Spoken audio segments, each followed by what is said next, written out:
Everybody, Boker Tov. Hope everybody's doing well and healthy. We're kicking off the week. I think we have at least 9 shiurim this week. Perhaps we're looking to add one for Yom Ha'atzmaut and extra one.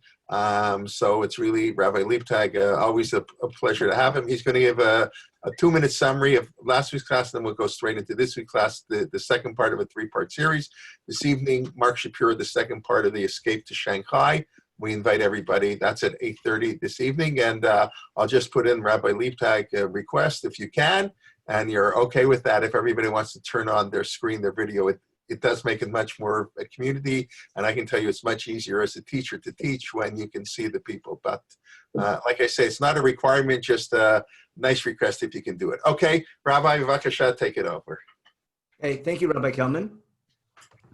This is shiur number 2 of the 3-part series on Sfirat Omer. Our first class discussed the word Omer and the 3 unique times it's found in Chumash, in the story of the manna, that was chapter 16 in Sefer Shemot, in the commandment of Sfirat Omer, in the Moadim, in the Jewish holidays in Vayikra chapter 23, and in the law about leaving over in your harvest for the poor people and being sensitive to the needs of others when you harvest your grain in the book of Dvarim, in a whole set of laws about social justice. And that was in Dvarim chapter 24. And the word Omer is unique to those 3 times. It's a word rarely found anywhere else in the Torah. And what I tried to explain, the Omer is first presented as a utensil and relates uniquely to the manna experience. And the manna experience was preparation for receiving the Torah. And the whole idea of manna, in general, was to recognize that God provides us with food, and his preparation for life is going to come not only for receiving the Torah, but life in the land of Israel. And if the Torah uses the word Omer specifically with the manna, and in a strange manner calls the sacrifice that we bring or present to God in the beginning of a harvest season in the land of Israel, and we call that sacrifice Omer, and that's a unique word, then bringing the Omer must be making a thematic connection between our grain harvest in the land of Israel and the manna we received in the desert. And the statement that we're making when we bring the Omer in the land of Israel, during the exact 7 weeks that coincide with our grain harvest in the land of Israel, we're making a statement that even though we're working the land and working with nature and doing everything on our own, we're making a statement that despite all that, we're considering our grain and our grain harvest as though it's manna. And even though we're working with nature, we're treating it as though it's a miracle or a gift from God. And later, because God took care of us in the desert and gave us food, once we have the land of Israel and we can be godly and we're prosperous, Chumash is, you're going to use the word Omer in a special manner, that when we're wealthy and we can take care of those who don't have food, just like God took care of us in the desert and gave us manna, when we're wealthy, we can take care of those who don't have food, like in the story of Megillah Ruth, where we find the word Omer again, pretty much the only time in Nevi'im. And that's going to be the special use of the word Omer in Tanakh. So that was the word Omer. That was the focus of the first shiur, and how the Torah uses that word in a very special way to convey its message. Now, today's shiur is going to focus on the number 7. And the number 7 in Sfirat Omer, for sure, is very central, because the number 7 is the whole idea of a week. And we're going to celebrate the holiday of weeks. That'll be the topic of next year. The actual holiday of Shavuot will be next week's topic. Today, I want to dedicate to the number 7 in Chumash. Our main focus will be studying Perek Aleph and Breshit, where the number 7 is presented. But beforehand, I want to note something, which I think is interesting. I'll share my screen. And here's our outline for today. It's called From Creation to Civilization, and the number 7. Okay. The number 7 in Chumash, for sure, we find in the story of creation. For some reason, we find it in the flood. If you might remember, the flood, God tells us in Parshat Noach, in 7 days' time, God tells Noach, I'm going to bring rain for 40 days and 40 nights. Ki lamim od shiva, ani mamtir. I'm going to bring, in 7 days' time, I'm going to bring water for 40 days and 40 nights. Also in the story of the flood, from the Beimot Torah, we take 7 by 7, even though the regular animals are 2 by 2. For some reason, the kosher animals are 7 by 7. Again, why specifically 7? There's no rhyme or reason. And when you read the story the first time around, until you see a larger picture coming in Chumash later on. It's interesting, later in Sefer Breshit, the Brit Milah is in the 8th day, which is for some reason connected to 7 plus 1.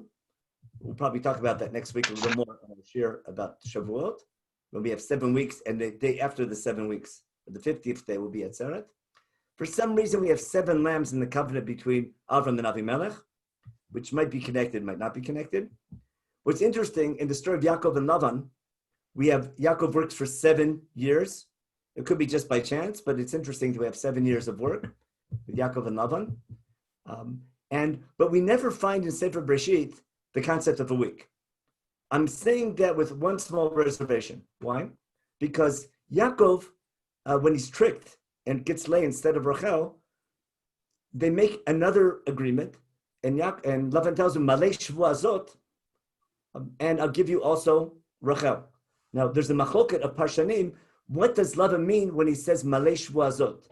Does he mean keep another oath to work for 7 years, or keep another week?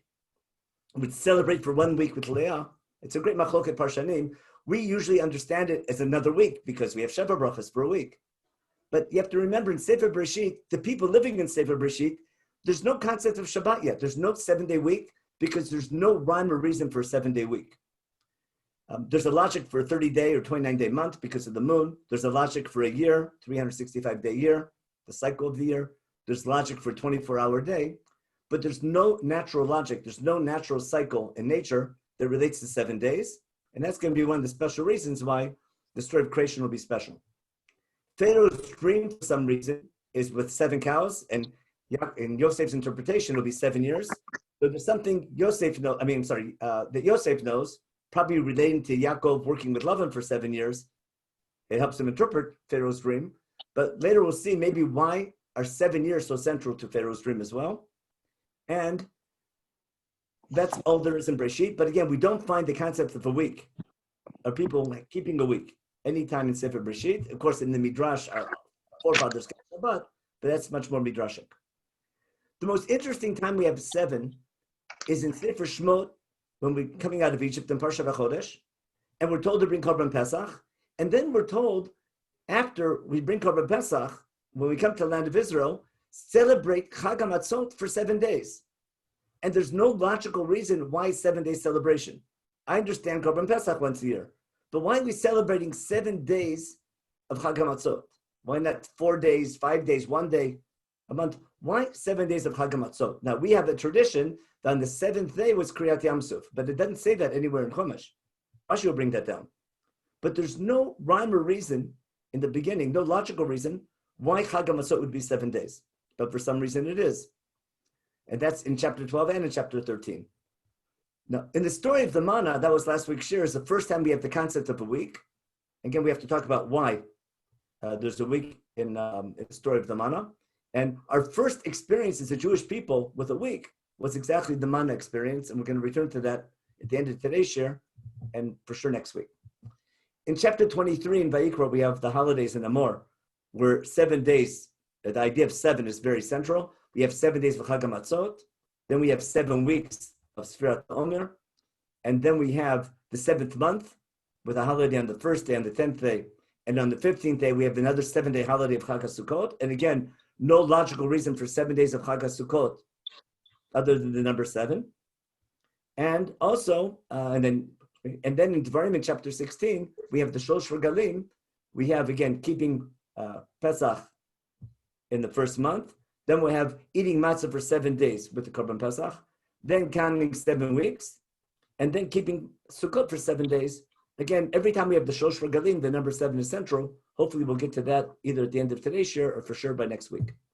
So all I'm showing you is that in the story of creation, in Chumash itself, the number 7 comes up several times in Sefer Breshit, but not in relation to the idea of a week, other than the story of creation itself. And we find laws that relate to 7 before we get the concept of a week. The first concept of a week is in the story of manna that begins our whole weekly cycle. Now we're going to get to work. I'm going to take about 15, 20 minutes, and I'm going to share a different screen now. And we're going to study the story of creation. And I want to suggest a reason of what the number 7 is teaching us. I think I mentioned this last week because I get in trouble for this. I want to make, which might appear to be a bold claim, I want to claim that when Chumash tells us the story of creation, the goal of Chumash is not to tell us what happened, but it's coming to tell us the purpose of creation or how we're supposed to understand creation. Meaning, let's say you accept the scientific approach and you're convinced that creation happened over millions and maybe billions of years, and there's no historicity to the story of creation the way it's presented. I'm not saying it's not true, but assuming the Torah is from God, of course, that's our basic assumption, and God gave us the Torah, the question is, why does God give us the story of creation? Is he coming to tell us, does God want to tell us at Matan Torah how he created? Or is God trying to explain to the Jewish people why we keep Shabbat and what's the meaning of Shabbat? Again, we're not doubting the Torah being from God. We're not doubting the truth of prophecy, of Nevuah. The question is, when you study Torah, do you have to take it literally, or is it permitted? Is it possible to take it seriously and not necessarily literally? That's a big argument. I'm not the first one to bring up the topic, but I think it's a legitimate approach to say there's no contradiction between science and the Torah, where there's certain stories, as Ibn Ezra explains, when the story itself doesn't make sense logically to take it historically or take it literally, then it's permitted to take it metaphorically or allegorically, anyway, any fancy word you want to use there. Again, there's no question to the fact the Torah is from God and the story is given to us by God. The underlying question is in Parshanut, in interpretation, when I study the story, why did God give me the story? What I want to claim is that we don't keep Shabbat because God created in 7 days. God gave us the story of Shabbat. God gave us the story of creation so that we'll keep Shabbat properly. To appreciate why we keep Shabbat, God gave us the creation story. And I want to talk about that story and see how it explains so many things about Shabbat and our understanding of what's our relationship with God. I want to talk about now what I call format. And the first story in Chumash is a unit. I'll start with the first 6 days of creation because they follow a pattern. And first I want to point out there's a very basic format to the story of creation. Every day begins and ends the same way. What's my claim? I'll start with day 2. Every day begins with what phrase? Vayomer Elokim. If you have a Tanakh Koran with you, if you open up your own Tanakh, you can see this. It's like obviously when you look at the Parshiyot, every day begins with the same phrase, Vayomer Elokim. Day 3, Vayomer Elokim yikavu amayim. Day 4, where's day 4 up there? Vayomer Elokim yimo orot. Day 5, day 6. Every day begins with the exact same phrase. We'll talk about day 1 in a minute. And every day ends with the exact same phrase. Vayer vayboker yom blank. Yom echad, vayer vayboker yom sheni. We call that format. You can't miss that format. Now, I want to suggest that day 1 also begins with Vayomer Elokim for a very simple reason. Day 1 ends with the same format as the 6 days of creation, because every day ends with Vayer vayboker yom blank. But in Pasuk Gimel, I have the same phrase, Vayomer Elokim. So if Pasuk Gimel starts with Vayomer Elokim, just like all the other days, then the obvious conclusion would be that day 1 begins with Pasuk Gimel, and that makes verses 1 and 2 an introduction, which makes perfect sense, because what's the introduction saying? Breshit bara Elokim et hashamayim v'et haaretz. That's introducing the story of creation that's going to progress, which ends with Vaychulu hashamayim v'haaretz. It's the opening 2 lines is the introduction. Day 7 is the conclusion, Vaychulu hashamayim v'haaretz. And the story of creation itself begins with Pasuk Gimel with Vayomer Elokim. So again, number 1, every day has the same format, Vayomer Elokim, followed and ends with Vayer Vayboker.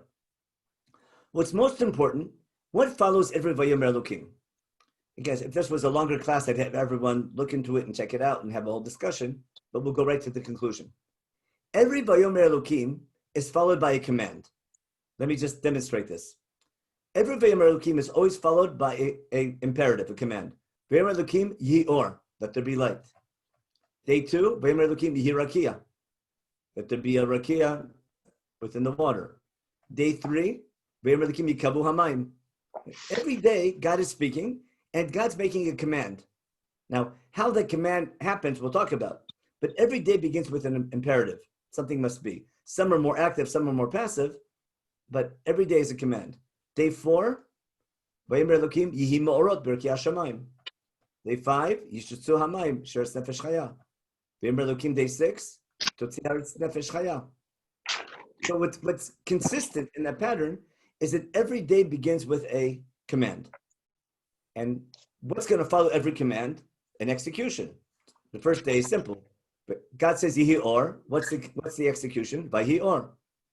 Day 2, God says Yireh ki b'toch hamayim yibnei adu b'mayim l'mayim. What happens? Vayasalim et harakia. God makes a command, and the command is fulfilled. God said so, and it happens. How it happens, Chumash uses different verbs. Sometimes Vayhi, and just came about. Sometimes there's Asiyah, like Vayasa Elokim et harakia. We'll see different examples of that. But whatever happens, every day begins with the exact same pattern. There's a command followed by an execution. And it's a format that you can't miss. Let's just take day 5, for example. Command.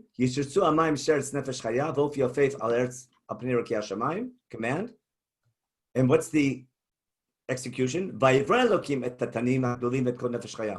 we have another verb of Bria. Sometimes it's Asiyah, sometimes it's Bria, sometimes it's Vayhi. But the pattern is obvious. God makes a command and he executes the command. When you were davening this morning, you probably quoted a pasuk, I think, from Tidlim Lamed Gimel. For sure it's in I think it's around Tzadikim. But remember, Hu Amar V'yehi, Hu Tzeva V'yamod. I think we quote it in Yichavod, if I'm not mistaken. I'm sure you remember saying that in Sukkot Zimra. Hu Amar V'yehi.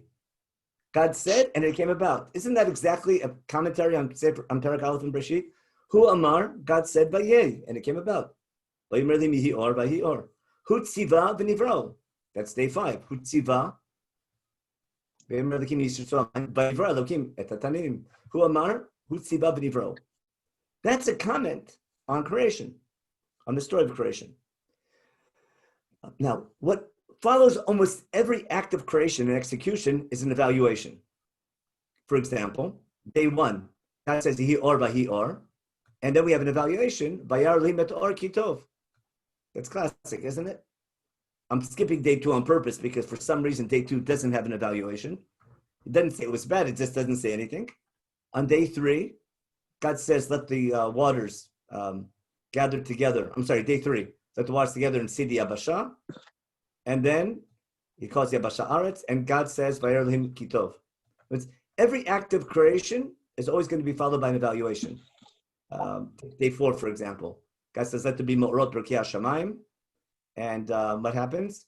Vayas Elokim et Shnei Amorot HaGdolim. The big light, the small light, he puts them in the thing. And then it ends with Vayar Elokim Kitov. So again, what's the pattern? Every day, command, execution, evaluation, with the exception of day 2. Now, in addition to that, that's common to every day of creation. In addition to that, there's always something extra. On day 1, God gives out a name. On day 2, he gives out names. On day 3, he gives out names. On the first 3 days of creation, God gives out names. He calls the Or Yom and the darkness night. Day 2, he gives a name for the Shamayim. Day 3, he calls the Amim. He calls Aretz. He's giving, on days 1, 2, and 3, God gives out names. On days 4, 5, and 6, he's giving out jobs because he puts the sun and the moon in charge of the heavens.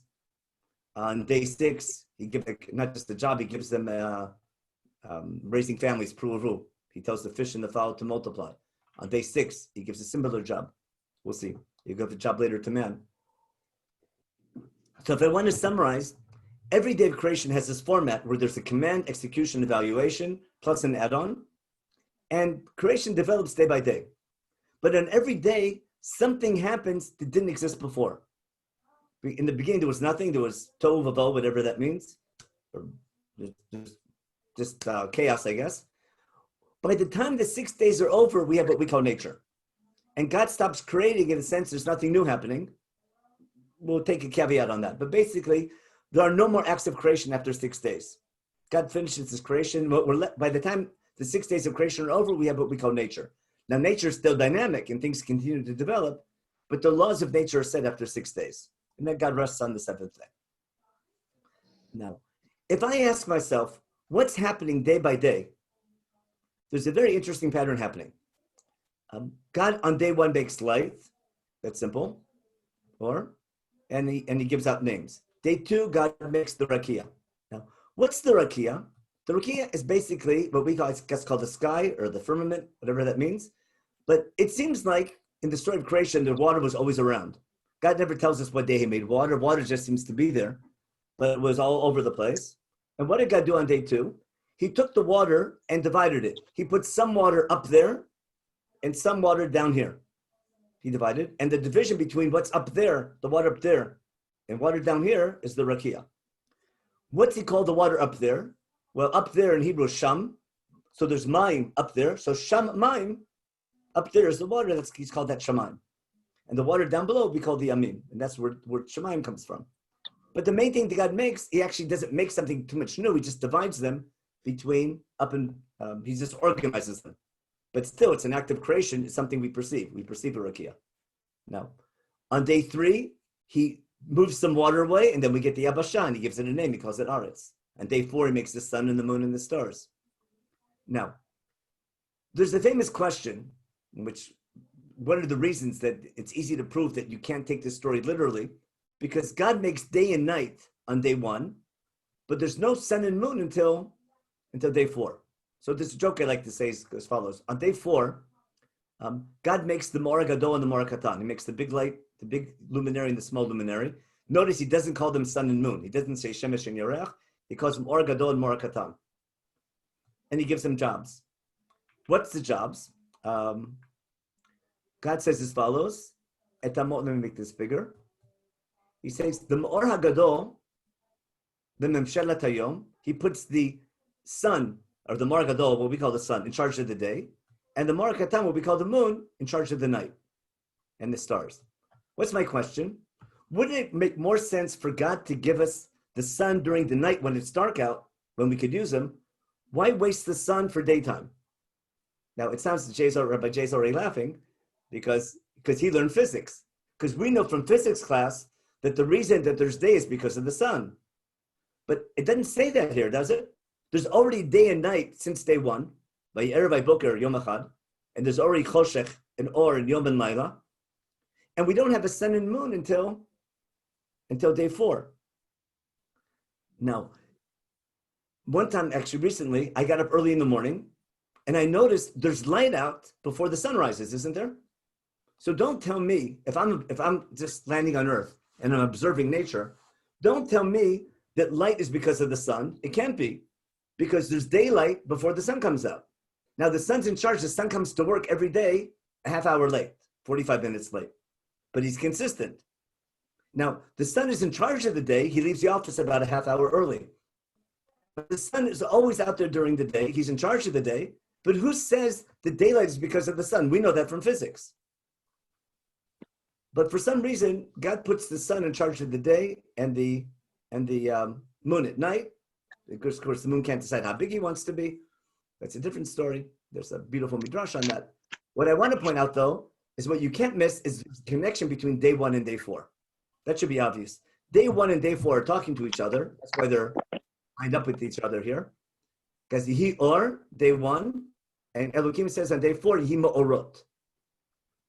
Soon we'll talk about the name Elohim in a minute, why that's the name for God in the story. But day 1 and day 4 are connected to each other in some form or other, for sure. For sure, thematically connected in language, in topic, for sure. That might be by chance. When you look at day 2, you can't miss the pattern. Because what happens on day 2? On day 2, God made the Rakia to divide it between the Shamayim and the Amim. What does God make on day 5? On day 5, God says, "Yishurtzu hamayim sheretz nefesh v'chaya, v'of yofev al haaretz al pnei rakia shamayim." On day 5, what God makes on day 5 matches day 2.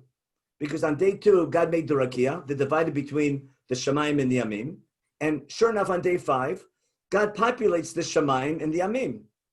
But what's missing on day 5, and day 5 is anything living on land. So the animals that populate the sky and the sea, basically the fish and the fowl, match day 5 because match day 2 because on day 2 God made the rakia to divide it between the shamayim and the amim. And of course on day 3 God makes land. And what does God make on day 6? He makes the land animals. So once you see that, anyone who's seen this before, I'm sure most of you recognize this before, you can't miss that Chumash is using format to teach you something. Now it doesn't spill the beans, but when you study the story, and that's my whole point, Chumash is a book to study, not just read. You can't miss that Chumash is shouting day 1 matches day 4, day 2 matches day 5, and day 3 matches day 6. The rabbis say this in the beautiful midrash, that every day of creation has a partner, except for Shabbat, day 7. So Shabbat feels totally left out. Every day has a partner. Everyone's got a shidduch except for Shabbat. So, and Shabbat is left alone. It doesn't match anything. Therefore, what did God create? God created the Jewish people to be a match for Shabbat. I don't know if you ever heard that midrash before, but that's the idea behind it. That just like every day of creation has a partner, Shabbat's partner is going to be later Am Yisrael. And don't be surprised that our reminder that God chose us to be his people will be Brit Milah on day 8. And that's already the Mara was called Be'al HaTeva, we'll see. That's how 7 and 8 go very nicely together. Whenever we have 7 followed by 8, there'll be something universal followed by something particular for the Jewish people. Now, that's nice and simple. And what's behind this, I think, is God's name Elohim. If I go back to nature, let's say I had no tradition. I'm a human being living on planet Earth.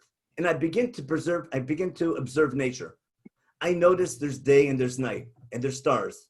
And I notice that there's growth. I notice there's life and there's death. I know there's animals and there's species. And there's things that fly and things that don't fly. And there's fish in the sea. And there's trees that grow. Some give fruit, some are shrubs.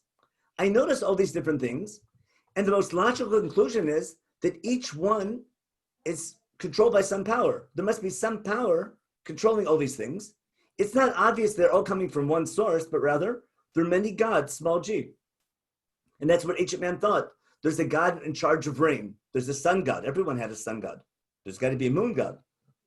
The stars there's constellations, they're gods watching us at night. If you ever camp out in the total darkness and you watch the constellations at night, it's so spooky, but you can't miss the idea that every night it's pitch black and you see all these stars and there's different shapes to them. It looks like someone's watching you at night. And therefore all this culture develops and all this mythology develops about these different powers and different gods. But there's got to be some God in charge of growth, fertility God. Her name will be Asherah later on. There'll be a female God. There'll be a God in charge of rain. His name will be Baal. There's a God in charge of grain. His name will be Dagon. Any mythology sees all these powers of nature as being different powers. And Rabbi Yehuda Levi, in his famous book to Kuzari, in Mamar, in the 4th section, he explains beautifully as follows. He says, why is the name for one God plural? You would think if we believe in one God, his name should reflect the fact he's one God. Our name for one God is all the powers. And El is a power. And Eloha is a power, is a God, like Elohim Acharim, other gods. But when we take the word for many gods, Elohim, and conjugate it in the singular, that's how Chumash teaches us monotheism. By making a mistake in grammar and saying, instead of Vayomru Elohim, Vayomer Elohim, and using Elohim in the singular, even though it's a plural verb, that's how Chumash teaches us that what appears to be many gods is one God. That's a special usage of Chumash, of the name Elohim. And how do we distinguish between the one God and other gods? By conjugating the singular or the plural. But we do, when we're talking about other gods, in modern day Hebrew, we say Elohim. When we talk about our God, we say Elohim. But of course, in Chumash, it's written the same way. The way Chumash distinguishes between them is by using singular and plural. And that's why, and that could be, according to Rabbi Yehuda Levi, that's how Chumash teaches us monotheism. In the very first line of Breshit bara Elohim, instead of baru, using the singular, that's how Chumash teaches us monotheism. Now we'll get to our topic, which is the most important one. What I told you is true, except for one little caveat. What I claimed was every day of creation has a singular act of creation. There's a command, execution, evaluation, plus an add-on. Day 3 is an exception. Let's take a careful look at day 3. What happens on day 3? Move that partial thing over. On day 3, we're going to find 2 acts of creation. Now, if you're familiar with Jewish custom, when weddings were permitted back in pre-Corona days, there used to be an idea to get married on Tuesday, on Yom Shlishi. Everyone, I'm sure you're familiar with that custom. What's the reason? It's called Tuesday. Yom Shlishi is special because it says twice Kitov. Remember, Pamayim Kitov? Therefore, there's the skula, something special, get married on Tuesday. If you're a caterer, you can charge more for Tuesday wedding, even more for Valentine's Day. Now, look at day 3.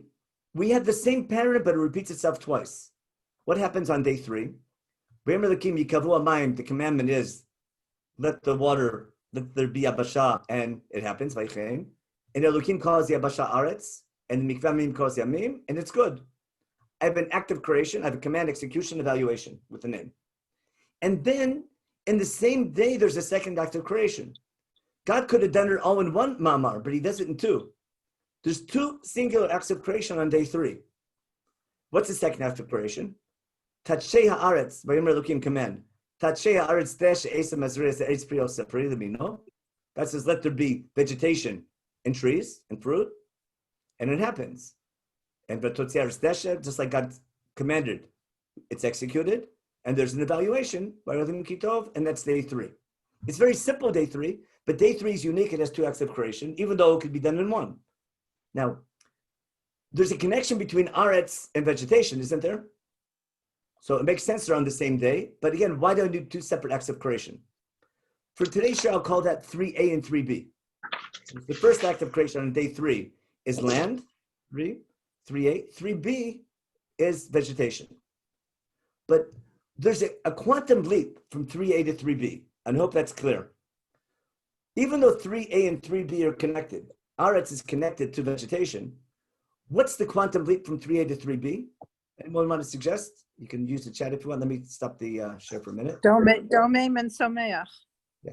We're going from, I'll be mean, God makes death. Now, what's that mean? God makes life, because everything alive dies. You might have noticed that. But the whole concept of life, which is totally strange, even in Darwinism, you can have this Big Bang theory. No one knows how we go from elements to all of a sudden to life forms. Once you get the amino acids, Darwinism can take over, or evolution can take over. But what's this movement? All of a sudden, that things are alive. That we have life. We have life and we have death. And you see Perek Aleph screaming that on day 3. That's Desha Eseb Mazriya Zera. That's the ability. Every living thing can reproduce itself before it dies. That's Eseb Mazriya Zera. Es Pri Oseh Pri. Now, there's an obvious difference between trees giving fruit and vegetation growing from the ground. But they're similar in their life forms. And it's the very first time we have a life form. And of course, ancient man relates that to some type of gods controlling all that. In fact, we differentiate between these 2 types of creation on day 3 by making a separate bracha for Brit Pri Eitz and Brit Pri Adama. If you ever learn Masechet Brachot, you might remember that Rabbi Yehuda says there's a 3rd category of brachot called Bari Minei Deshaim.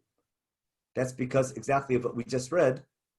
Rabbi Yehuda reads, Totzi Haaretz Deshe. I'm sorry, God says, Totzi Haaretz Deshe, comma, Esev, Mazriya Zera, Eitz Pri. There's 3 categories. Deshe, Adama, and Eitz. And Chachamim see this as an introduction, followed by colon, and 2 types of Deshe, which are Bor Pri Adama and Bor Pri Eitz. But the bracha we make every day is based on this distinction. Now, so day 3 is special. Now, you can guess already, if day 1 is parallel to 4, and 3 is and 2 to 5, and 3 is to 6, what's bound to happen on day 6? There'll be 2 acts of creation. And sure enough, that's exactly what we find. Let's take a quick look at day 6. First, God says what? Let's make land animals. Vayomer Elokim command, Totziar nefesh chaya beima v'remes, etc. And then God fulfills that command. That's 6a. And he evaluates, Vayomer Kitov. You follow what my point is? The reason why Tuesday, by Yom Shli, has 2 evaluations is because there's 2 acts of creation. That's just to tell you when to get married. There's a logical reason for Tuesday being Pamayim Kitov. There's also 2 evaluations on day 6, because there's 2 acts of creation on day 6. What's the first thing God makes? He makes the animals, the land animals. What's the second thing God makes on day 6? He makes man. Now, there's a clear difference between animals and man, because when God makes a command, all of a sudden, Chumash does the grammar correctly. All of a sudden, Elokim is plural for some reason. So the rabbis say, Naseh, God's consulting with his board members, with the celestial bodies, before, so there wouldn't be, Rashi explains, so there shouldn't be jealousy between God's creations. But when God makes man, everything's changing. There's a command, but God uses the plural and sort of consults with this rest of his creation about making man. And man is made b'tselem Elokim. That's something special, whatever that means. and man has a job to do. Right? He's in charge of everything created under the sun. The sun and the moon are in charge of everything in the sky. Man is in charge of everything on the ground. Okay? And then we have the verb bria again. God makes Adam b'tzamo, b'tzelem Elokim, and he gives him a blessing, a plural, just like the fish and fowl got. That's part with nature. But also, he puts them in charge. Urdu b'tgat hayam v'afas shamayim. And then man gets a diet. And man can eat borei pri ha'etz and borei pri adama, and animals only eat borei pri adama. In case you never noticed that, people usually don't notice that in creation, that only man eats from the tree and the animals only graze. And just as an aside, that's telling you that chapter 1 creation knows about chapter 2, or chapter 2 knows about chapter 1, because there's no logic for Adam being called Adam until we have chapter 2. Remember, when God makes Adam afar min adama, I call him Adam. But there's no logical reason why man's called Adam in Perek Aleph, unless you know Perek Bet. And man eating only man eating from a tree, and animals eating from vegetation gets man in trouble in Gan Eden. So again, without going into the differences between these two stories of creation, they're aware of one another, but in a very subtle way, they're communicating with one another. So let's get to our topic. And this is my key point. If the parallel is correct, that every day is parallel, 1, 4, 2, 5, 3, 6, and we have 3a and 3b, 3a and 3b has to be parallel to 6a and 6b. Agreed? And you can't miss the parallel because on 3b, God makes vegetation. It makes vegetation and fruit. And on 6b, he makes man who's able to eat from the fruit of the tree. And only the animals get the vegetation. But what I want to claim is the parallel of the jump from 3a to 3b is the key point that Chumash is making. What I want to claim is, just like I'm jumping from 3a to 3b, even though there's a logical connection, but there's two separate acts of creation, there must be a quantum leap from 6a to 6b. And just like there's a quantum leap from domain to tzomeach, from inanimate objects, from just elements to life forms, there's a quantum leap from animals to humans. And even though the jump from 3a to 3b is obvious, to an outside observer, the jump from 6a to 6b is not so obvious. Meaning, I could view man as part of the animal kingdom. Claiming that man is a totally separate act of creation and not part of the animal kingdom, that's a fundamental statement. And that, in my opinion, that's where religion begins. Why? Ask any Darwinist or any evolutionist, he'll tell you that man is like a super duper ape. And give monkeys a couple million years, and they'll be making planes and not believing in God and things like that. They'll be really advanced. Just give animals more time and they'll develop like humans are. We're just ahead of the game a little bit. What Chumash is saying is there's a qualitative difference between man and animal. And there's a name for that qualitative difference. It's called Tzelem Elokim. And now I want to go to my other slide. I'll give you the way the Rambam understands this. He doesn't write it this way. I'm just giving a summary using mathematical symbols. I'll highlight this over here. The Rambam pretty much defines what's Tzelem Elokim. What does it mean that God made man in his image? He says as follows. There's no doubt that humans are similar to animals. Go to any museum of natural history, ask any student, write a composition. How are humans similar to animals? Boy, you can easily fill up a 3-page composition. There's so many similarities between humans and animals, I don't have to explain.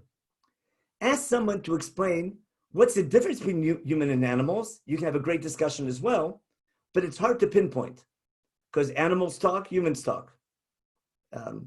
Maybe animals speak Lashon Hara also. Animals do things. We eat, they eat. There's tons of similarities, there's tons of differences.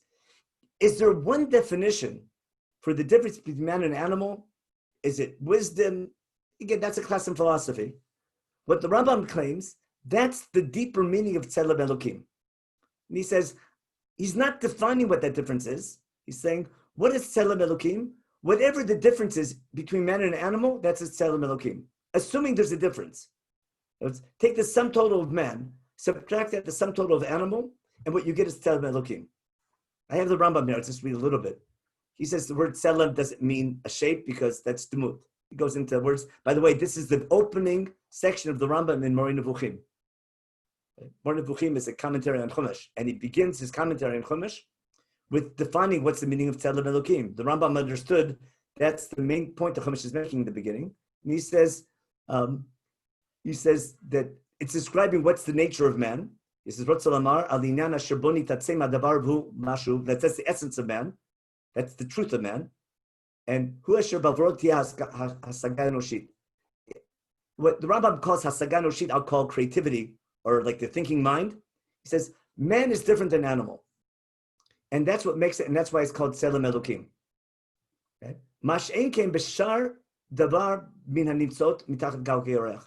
There's nothing similar to man in all of God's creation. There's a qualitative difference between man and animal, and that's he calls Hasagas Sichlit, I'll call it creativity. Meaning, how is man different than animal? He does things, he eats, again, he's very similar to animal, but what's different? Man is creative. Man has the ability to be creative. I joke around and say man has the ability to believe that there's no God, which is only, I don't think any other animal is so advanced. They come up with such a theory that thinks that God doesn't exist. I'm joking, I want you to catch on. But man is super creative. He's so creative that sometimes he loses sight of the fact that there's a God who gave him that creative ability. What Chumash is telling you is man obviously recognizes he's different than animal. He has maybe some type of superpower more than animal has. And God gave man the ability to be creative. The question is, what do you do with your creativity? Do you realize that that's a gift from God and you use your creativity constructively to do good? Now, how to know what to do good? I need already, that's the rest of the book. What's good and what's bad, and how do I know what's good and bad? And what happens if you do good or bad? But man's ability to be creative, that's his Tzelem Elokim. What you do with that creativity, that's where religion begins. The recognition that God gave you the ability to be creative. Now, you see something here very much connected to Shabbat in a minute, because what's forbidden on Shabbat, it's creativity that's forbidden, isn't it? That's called Melechet Machshevet. It's thinking about doing something and then doing it. That's exactly the pattern of creation. Remember who God commands and executes? Let's plan something. Let's think of doing something that wasn't there before, and then let's do it. Everything created begins with sitting back and thinking, oh, I have an idea, let's try to do it.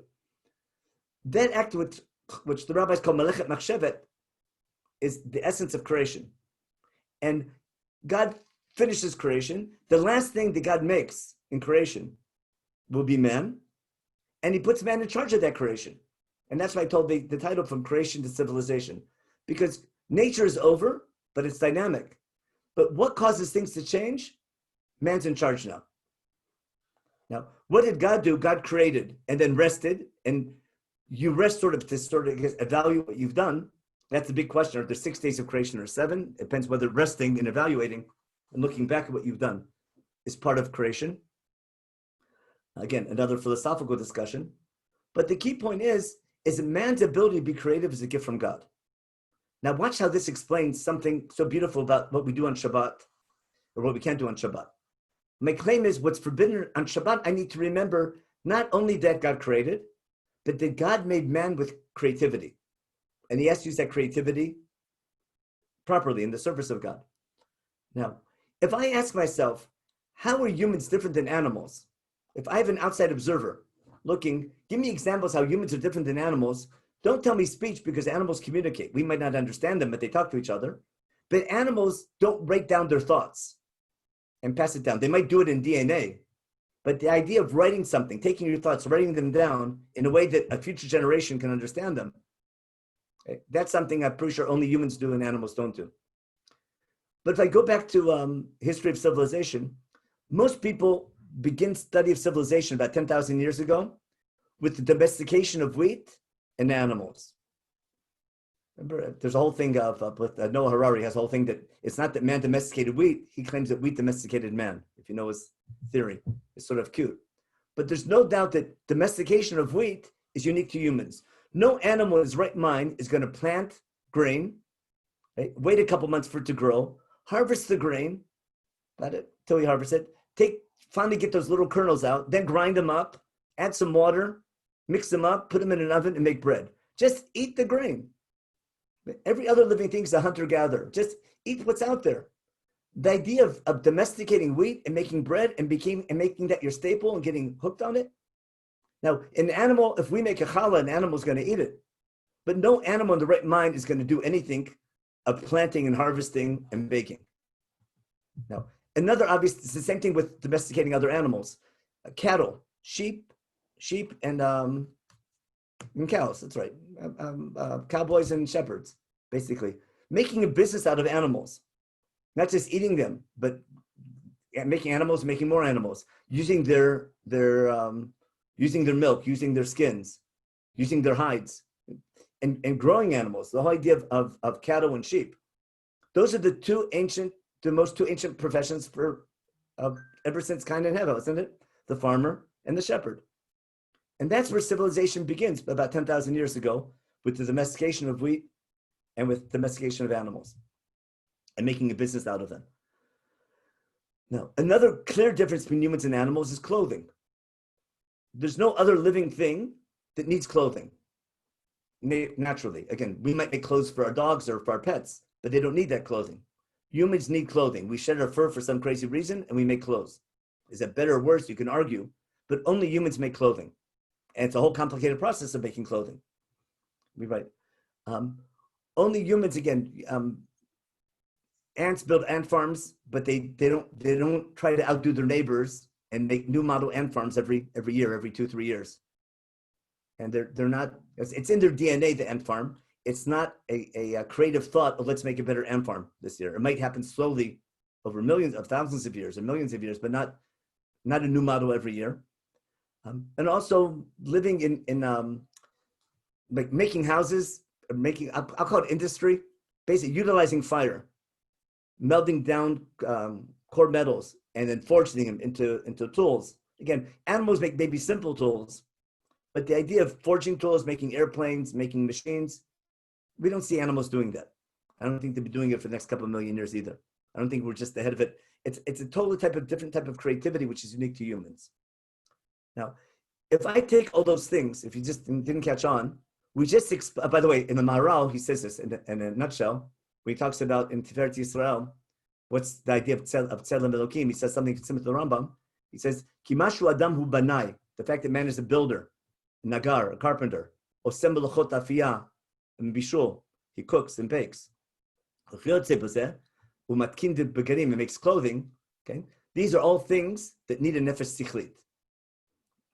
What the Rambam called hasagas sichlit, he calls nefesh sichlit. That's his definition for Tzelem Elokim as well. He says there's a qualitative difference between man and animal, and that's your Tzelem Elokim. Now, if you look carefully, we basically just explained all the melachot of Shabbat, didn't we? If you remember, what's the melachot of Shabbat? Sidura de pat, the whole process of making bread, from planting to harvesting to winnowing, whatever they do, and then grinding it, and then finally making dough and cooking it. That's unique to humans. Animals don't do that. The whole process of making clothing, unique to humans. From the time you shear your sheep until you whatever you do to make the wool and to spin it, and to sew and to do the whole ariga stuff, the whole process of writing. From the time you make the hides to you straighten them out, to you write on them, and writing letters on them, and the idea of building and construction, not to mention fire, right? And then the last thing, hutzah, I call that moving inventory. It has to do with making money out of nothing or from trading goods, but that's again the melacha of hotzah. That's always an exception. I think there's something really creative about that, but that's a class in economy. Now, so my claim is, what are the melachot of Shabbat basically? Once a week, I need to remember that God created me with creativity, and I stop all creativity to remember not only that there is a creator, but there's a creator who gave me the ability to be creative.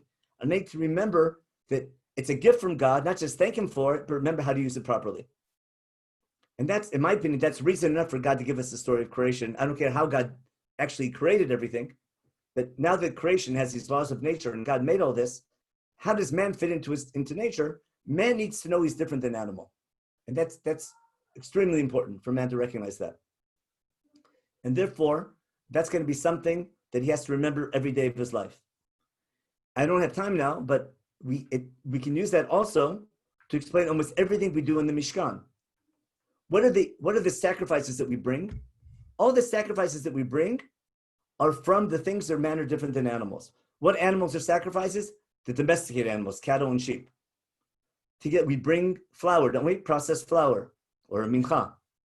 We don't bring grain. We process the grain, and we bring flour. Some they make even we bake it even. We make it matzot. We make it different types of menachot. We make a big deal about clothing in the Mishkan, don't we? All I did big day kuna. In the Aron, we have just making the kelim themselves, the vessels, are all forged metal. But the written contract is at the center. Right? The Luchot HaBrit, the written word of God in the middle of the sanctuary. And we have a table, we show off our bread. We bring wine, don't we? Wine is another type of processed food. No animal is going to take good grapes, squeeze them, let them sit in a pot and get ruined or fermented, and charge you a fortune for it. And charge you just because it's sat for a couple hundred years, for a couple of decades. No animal in the right mind is going to pay so much money for that. They'll just eat the grapes when they're fresh or save them for later. But these are all things, everything we do in the Mishkan, everything we bring to God, we're basically reminding God of our day-to-day life. It's clothing, it's light. Remember, making light, and writing things down. Again, that's a whole different share on the Mishkan. But again, the Mishkan and Shabbat are for sure connected, aren't they? That we all know. And in fact, what do we know? What can't you do on Shabbat? All the things needed to build the Mishkan. But that's exactly the same idea.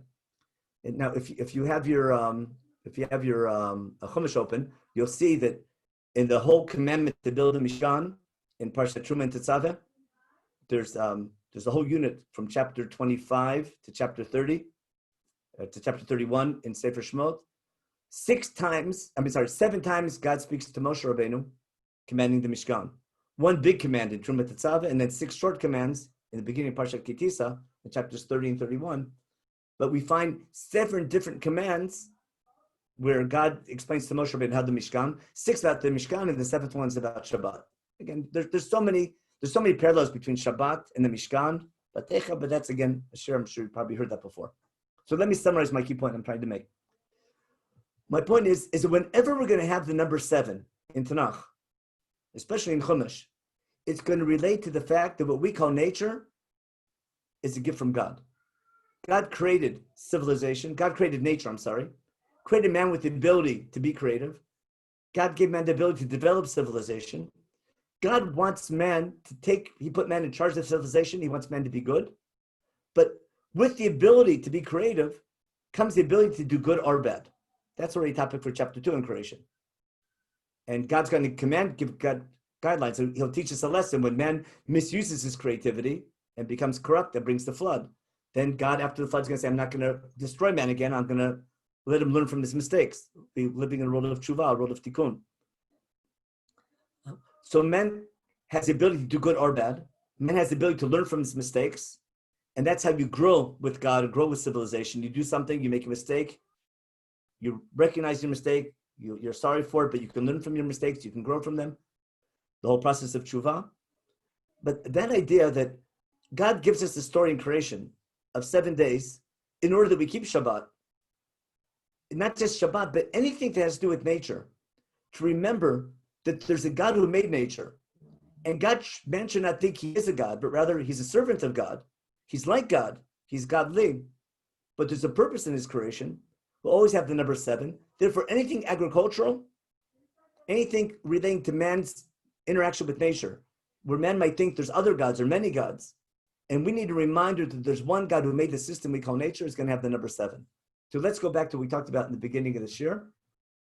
So again, I'll leave alone creation, the story of the flood. That's a little complicated for now. But if I want to go back to the beginning of our source sheet. Where do we find number 7? So again, Brit Milah we talked about. In Pharaoh's dream of the 7 cows in 7 years, 7 lean years, 7 fat, that's for sure nature, isn't it? The whole process of grain, it goes back to 7. I think Pharaoh's dream, Yaakov working for Rachel is going to be the background for Pharaoh's dream, but that's a shir in Sefer Bereshit. Brit Milah, of course, relates to 7 and 8. But in Sefer Shmot, when I have the Shalosh Regalim in Chag HaMatzot, as soon as we see the commandment of Chag HaMatzot, it's always in the Aviv. God says, Shmor Chodesh Aviv, Asita Pesach Hashem Elokecha. HaChodesh Zeh L'Rosh Chodeshim, Hayom Atem Yisim B'Chodesh Aviv. Aviv is the beginning of the grain harvest. And therefore, why do we have a 7-day holiday in the beginning of the grain harvest? Remember, in the land of Israel, there's only one grain harvest a year. It begins, we mentioned this last week, it begins in mid-April, ends in mid-June. It's about 2 months, or basically the 7 weeks of Sfirat Omer. What God wants you to remember is that when I begin my grain harvest, I need to remember that the grain harvest is a gift from God. And even though I'm doing it myself, the system through which man can harvest grain, God gave man that ability. Therefore, if I'm going to have a Chag HaMatzot in the Aviv, and I'm going to relate this to my grain harvest, we'll talk about this next week, it'll lead to the holiday of Shavuot, and if I'm going to collect my harvest every year for about 2 months or 7 weeks, and I need that food to last the entire year because that's my staple, and therefore that grain harvest is critical, ancient man would want to make sure his grain harvest is successful, and he'll pray to the grain god, or pray to the fertility god, to the rain god, whatever he needs for that grain to grow. God says, no, don't follow them. There's one God who gave you that ability to grow grain. He's in charge of the grain, not based on your prayers, but based on your deeds. And what do you do with your grain? Once you have your grain, what do you do with your grain harvest? And that's the laws of Leket Shicha and Peyah. That's the law of Omer later on, V'shachat Omer Basadeh, Leket Shicha and Peyah, which we'll see all this next week. God is going to give you grain based on what you do with your grain. If you're going to learn the lesson of the desert, when God provided you with food when you didn't have, you're about to harvest your grain. Every day of the grain harvest, you're thinking about not just the Omer and God providing for you, but also the theme of 7 and the God who made nature and gave you the ability to be a farmer. And therefore, I'm going to count weeks. It's not just another way to remember 50 days or 49 days. And I'm going to celebrate a holiday called weeks. The concept of a week is what we're celebrating. And Chumash begins its entire interaction with man. God's revelation to man, giving us the Torah, begins with the concept of 7 in a week, because it's the beginning of a whole relationship with God, the recognition that you're different than an animal, and there's something godly about you. But you aren't a God, but you're godly. What you do with your godliness, with your creativity, that's where religion begins, and that's why anything we'll have with nature will be the number 7. The Shalosh Regalim, which we'll see later on in next week in Vayikra, Chav Gimel, Halis and Namor, are all going to relate to cycles of nature. It can be the rainy season in Tishrei, it can be the grain season, or the fruit harvest later in the year. They all relate to 7, be it 7 days, 7 weeks, 7th month, etc. Okay? And it'll be obvious in Devarim chapter 16, we'll see the number 7, it'll be the big star. Everything will relate to the number 7. Remember, Shiva Shvot Tisporlach. Why? Because there's such a danger that living with nature is going to lead man away from God. Man has to remember there's a God who created him, who gave him that ability. Therefore, Chumash is going to use the number 7 anytime it has to do with recognizing God behind nature.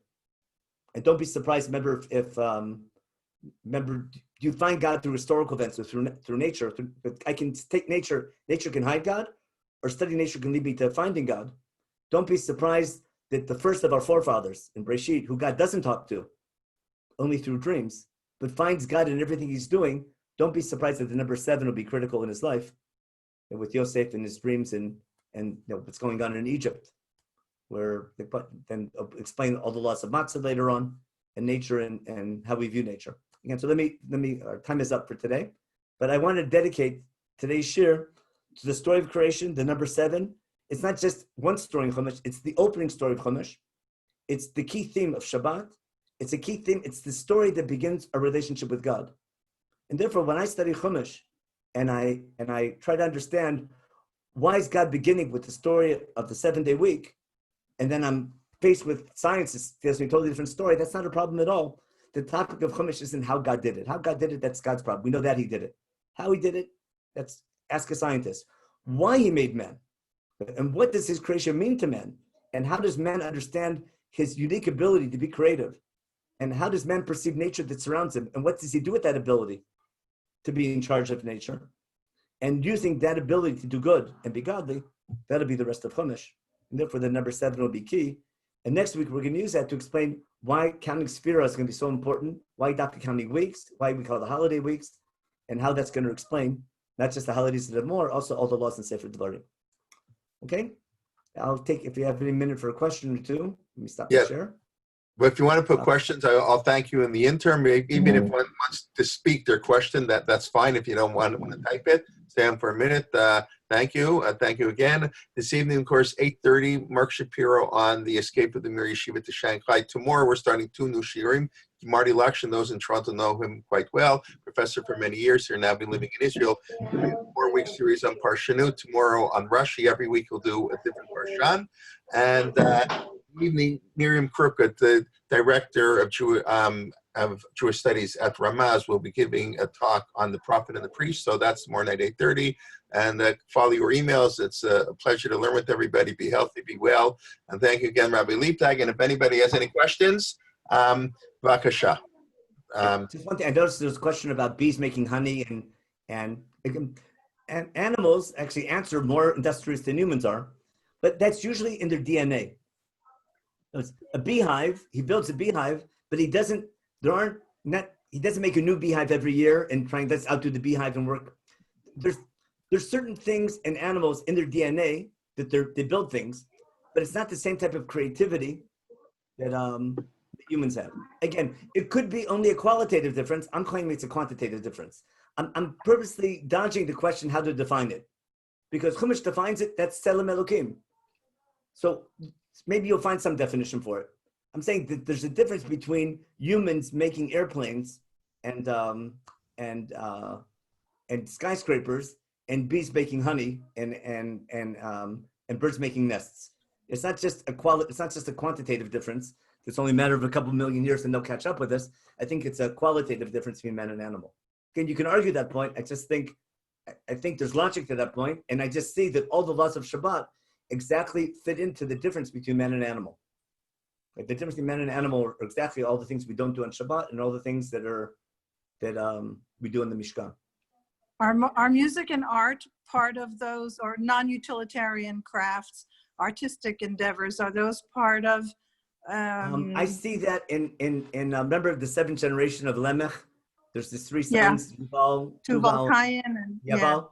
Yeah, they're the masters of one's music, one's thing. Those are all unique human things. Now, birds. Are they reflected in the Mishkan? Birds. I think, what do you call it? They make beautiful music. You have animals singing and making beautiful sounds, but I don't think they compose concerts like Mozart did. I don't think. It is in the Mishkan. I don't know if you heard that right, Blake. You were asking if it's in the Mishkan. Of course, music is an integral part of the Mishkan. And interestingly, it's a rabbinic prohibition on Shabbat. It's not a biblical prohibition. You become a former rabbi now, huh? Kind of interesting. I'm just thinking about that because it was added, the Levim, the Shir Shel Levim. Anyway. Thank you. Okay. All right. I think we'll thank you very much and have a nice day and be well. And we hope to see you over the course of the week. A nice proof to that. If the word neshama, which is unique to man, is the only time in Tanakh in Tehillim it's the last line of Tehillim. It's the only time you have the word neshama. Never call neshama telei hallelujah. But that's all about musical instruments and percussion instruments praising God. The kinor, nofel, it's our ability to use music to praise God is also something unique to humans. And that question, kol neshama, is that every breath or every neshama? That's a great machloket of Parshanim, what the word neshama there means. Okay, so we'll stop here, and thank you again very much, and we'll see you all next week. Okay, thank you. Next week we'll tie this to holiday of Shavuot and the loss of Shemitah and Yova. Okay, very good.